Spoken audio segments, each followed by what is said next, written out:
I'm Ken Wells, lead instructor for the landscape gardening program here at Cape Fear Community College, and today we're going to talk about hydroponics.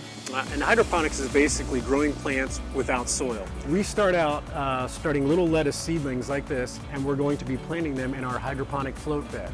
And these will grow, and in about 4 to 6 weeks we will have a nice usable product. We take the little plugs and we put them in expanded clay, drop them right in the water, and then they grow. There's 3 big benefits to using hydroponics. It uses a lot less resources such as water and fertilizer. The production time is shortened a good bit. The plant doesn't have to fight with anything for the nutrients. They get all of them, and it tastes excellent.